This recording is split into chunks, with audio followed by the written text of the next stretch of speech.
Assalamu alaikum wa rahmatullah, j'espère que vous allez bien. Sur cette chaîne, nous portons tous un amour profond pour notre belle religion qui est l'islam. Bien entendu, nous aimerions que les gens que nous côtoyons partagent notre foi s'ils ne sont pas croyants. Mais est-ce que le dialogue est le seul moyen d'appeler Allah? Combien de gens ont choisi l'islam uniquement en observant le bon comportement des musulmans? Rappelez-vous à l'époque quand les Indonésiens ont été conquis par le comportement des musulmans. Mais qu'en est-il de nos jours? Pouvons-nous affirmer que notre comportement est exemplaire? Ne quittez pas, on en parle tout de suite, après la petite intro.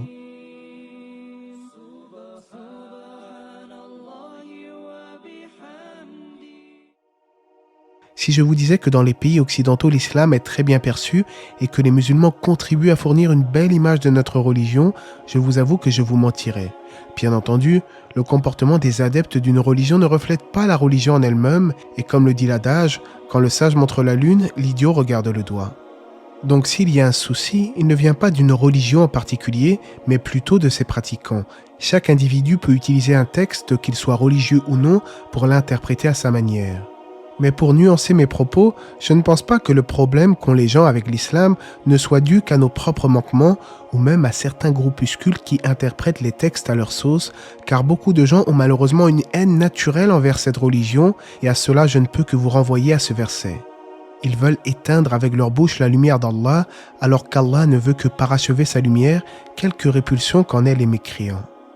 Quant à ceux qui utilisent le Coran pour faire du mal aux autres, pour créer des factions en matière de religion, qu'ils sachent que beaucoup de versets dans le Coran condamnent ce sectarisme et que leur voie est vouée à la perdition. Mais ce qui nous intéresse aujourd'hui est de savoir comment nous autres musulmans cheminant avec le Coran et la Sunna pouvons adopter un meilleur comportement au quotidien afin d'améliorer nos actions et d'être, pourquoi pas, une cause de guidée pour les gens autour de nous. Mais avant toute chose, qu'est-ce que le bon comportement ? Selon certains érudits de la communauté, le bon comportement envers les créatures se définirait comme le fait d'éviter d'accomplir des choses blâmables et gênantes, ainsi que d'être prodigue et d'avoir un visage radieux. Pour rappel, notre meilleur exemple au niveau comportemental n'est autre que celui du dernier messager de Dieu pour l'humanité, le prophète Mohammed alayhi salatu wassalam. Et tu es certes d'une moralité éminente, nous dit la parole du Créateur en visant par là le prophète. Aussi, je vous invite donc à visionner certaines vidéos de la chaîne traitant de sa biographie ainsi que de ses nobles caractères, lien que j'afficherai à la fin de la vidéo que vous visionnez actuellement. D'autres savants ont défini le bon comportement comme le fait d'être endurant, de délaisser la réprimande, de faire miséricorde à l'injuste et de demander pardon pour lui en étant compatissant. D'autres encore ont avancé qu'il s'agit de l'absence de toute querelle et de faire preuve de bonté en se gardant de toute méchanceté. Mais revenons-en à la première définition du bon comportement que je viens de citer concernant le fait d'éviter d'accomplir des choses blâmables et gênantes, ainsi que d'être prodigue et d'avoir un visage radieux. Une définition que nous avait d'ailleurs déjà relatée l'imam Hassan al-Basri. Le fait de ne pas causer du tort aux autres est général, que ce soit des musulmans ou non bien entendu. Le véritable croyant ne doit pas tromper, trahir, insulter, calomnier. Il n'est pas médisant et se garde bien de se mêler de ce qui ne le regarde pas. De surcroît, le péché est encore plus grand s'il cause du tort à une personne qui a un droit sur lui, à l'instar de ses parents. Comme nous l'avions vu dans la dernière vidéo, la méchanceté envers les parents est plus dangereuse encore que la méchanceté envers quelqu'un d'autre. Quant au fait d'être prodigue, il faut souligner que le fait d'être généreux, de faire preuve de bonté en islam, ne consiste pas uniquement à dépenser de son argent. Selon Cheikh Ousaymin, rahimallah, cette bonté peut, à plus forte raison, renvoyer au fait d'investir de sa personne, d'assister, de donner de son argent, mais également de transmettre de son savoir. Une telle personne sera alors connue des gens comme ayant un bon comportement. Et en rapport du prophète, sallallahu alayhi wa sallam, crains Allah où que tu sois, fais suivre la mauvaise action par une bonne, elle l'effacera et comporte-toi bien avec les gens. En effet, les relations entre les gens doivent se faire avec le bon comportement. Et si on te fait une injustice ou te cause du tort, alors le mieux est d'oublier et de pardonner, même si cela est difficile. Dans plusieurs versets du Coran, Allah loue ceux qui endurent et patientent face aux autres, comme dans le sens du verset, qui dépensent dans l'aisance et dans l'adversité, qui dominent leur rage et pardonnent à autrui, car Allah aime les bienfaisants. Il va de soi que toute personne qui se mêle aux gens rencontrera certains torts de leur part, comme au travail par exemple. Allah nous dit dans le Coran que le meilleur est de pardonner et d'oublier. Et cette démarche contribue certes à améliorer les relations et à dissiper les querelles. Il est dit dans un autre verset: « La bonne action et la mauvaise ne sont pas pareilles. Repousse le mal par ce qui est meilleur, et voilà que celui avec qui tu avais une animosité devient tel un ami chaleureux. » Mais en pratique, ce genre de comportement est très rare chez nous autres musulmans, car bien peu malheureusement arrivent à mettre leur ego de côté et à s'en remettre totalement à Allah.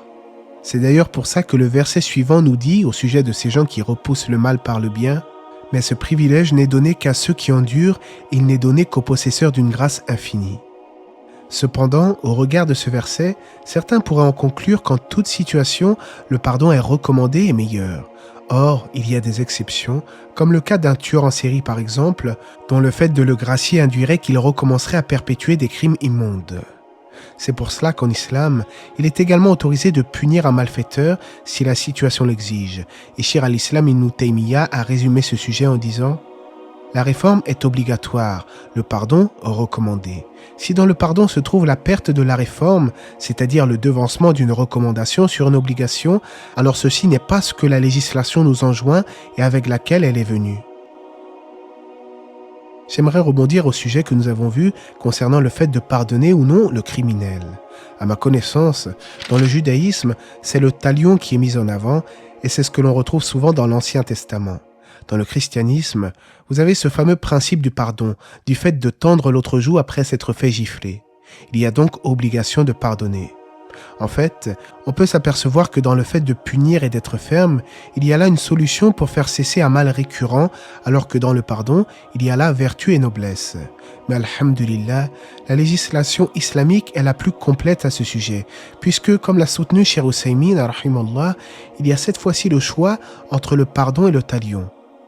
Donc, en fonction de la situation, un musulman peut par exemple, lors d'un tribunal, demander au juge de gracier ou bien de punir celui qui lui aurait causé un préjudice. En conclusion, si le pardon n'entraîne pas une perte de la réforme, alors le meilleur en islam est tout de même de pardonner.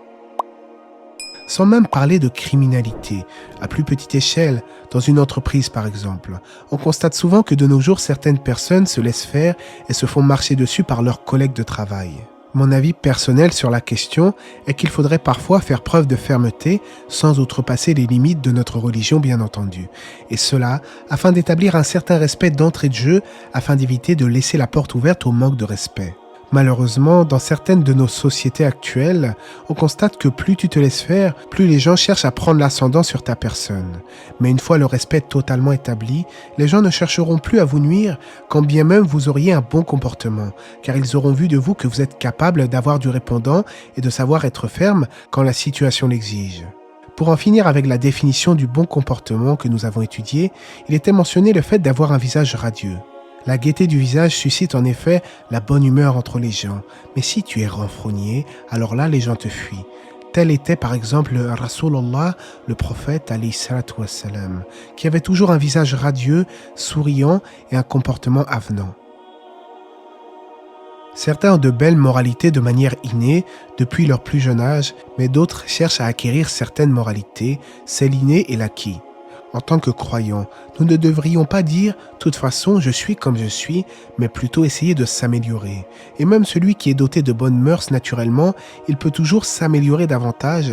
Et le prophète nous a transmis, alayhi salatu wassalam, « Certes, je n'étais envoyé que pour parfaire les nobles comportements. » Quant à celui qui n'a que faire de réformer sa situation et se dit musulman sans avoir une once de bon comportement, sans même chercher à s'améliorer, nous craignons pour lui qu'il ne fasse fuir les gens de la religion. De surcroît, les gens de nos jours dans leurs bêtises associent le comportement de certains musulmans à la religion musulmane. Il n'y a pas de remède miracle pour s'améliorer, mais si je pouvais donner quelques conseils, je dirais qu'il faut se rappeler constamment notre court séjour sur Terre et que le minimum que l'on puisse faire, c'est d'être irréprochable dans nos relations avec les autres. Aussi, le fait de suivre les recommandations du livre d'Allah et de la sunna du prophète sont d'excellents moyens de se forcer à acquérir de bons comportements ainsi qu'à corriger ses propres manquements. Car en effet, le véritable croyant ne peut que chercher à satisfaire son Créateur qu'il observe à chaque instant et se garde d'avoir des comportements vils et méprisables sur terre.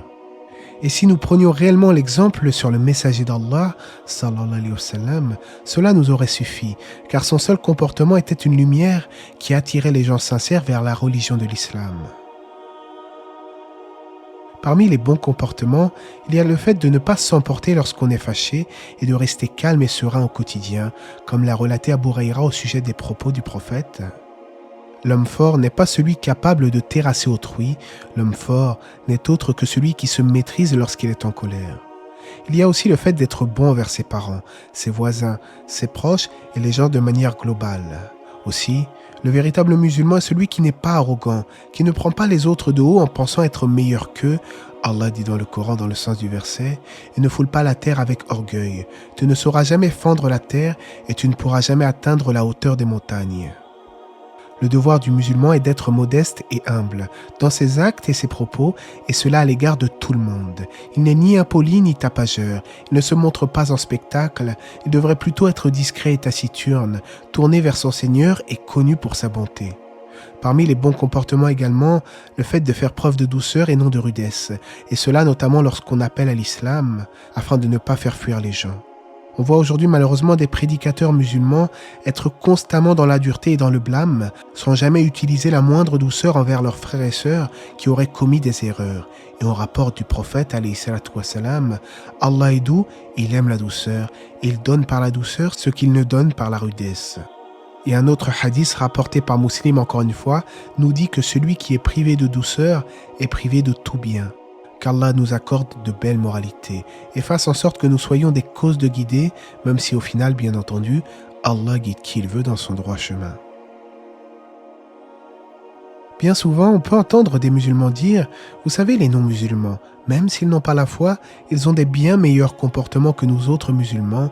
Combien de gens qui s'affilient à l'islam trichent, mentent, sont querelleurs et causent du tort ?» Quelle est la réalité de ces affirmations? En vérité, même s'il est vrai que bon nombre de ceux qui s'affilient à l'islam n'ont pas un comportement irréprochable, cela est propre selon moi à l'être humain de manière générale. Bien sûr, les croyants devraient avoir un meilleur comportement puisqu'ils aspirent à suivre la religion d'Allah. Mais comme on dit, un arbre qui tombe fait plus de bruit qu'une forêt qui pousse. Mais de toute manière, cette affirmation de dire que les non-musulmans auraient un meilleur comportement est très discutable. Là encore, je ne nie pas que certaines personnes n'ayant pas la moindre religion ont parfois de belles moralités, bien entendu. Prenons la France par exemple, mon pays. J'ai pu observer les comportements autour de moi et peu importe la nationalité ou la religion, les gens sont sans scrupules, en particulier dans le monde du travail.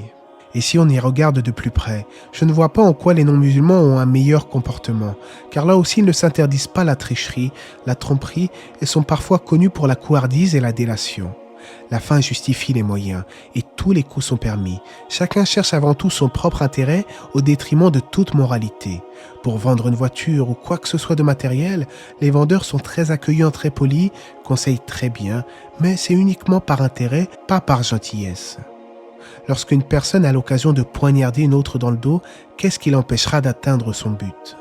C'est pour cela qu'il faudrait éviter, à mon avis, de faire des généralités en disant que tel ou tel groupe ethnique est meilleur qu'un autre, car chaque peuple a des qualités et des défauts, mais le croyant doit être plus à même de refléter les nobles caractères. Il serait honteux de se prétendre musulman et de ne pas être connu pour son bon comportement et qu'Allah nous facilite en ce sens. En effet, la communauté musulmane, la communauté de Mohammed, celle qui appelle au bien et condamne le blâmable, est considérée comme la meilleure des communautés à ce jour, mais il faut que nous en soyons dignes, et cela en effectuant le prêche par la parole et le comportement. Allah dit dans le sens du verset, « Vous êtes la meilleure communauté qu'on ait fait surgir pour les hommes. Vous ordonnez le convenable, interdisez le blâmable et croyez à Allah. » Pour conclure, je dirais qu'il n'est jamais trop tard pour acquérir de belles moralités, en prenant pour exemple le prophète alayhi salatu wassalam, ou même d'améliorer certains de nos comportements afin que nous soyons tels des lumières au sein des gens que nous côtoyons, des gens qui reflètent les valeurs de notre belle religion. J'espère en tout cas que cela vous aura été profitable. N'hésitez pas à vous abonner si vous êtes nouveau sur la chaîne pour ne rien manquer des prochaines publications. Allah c'est mieux.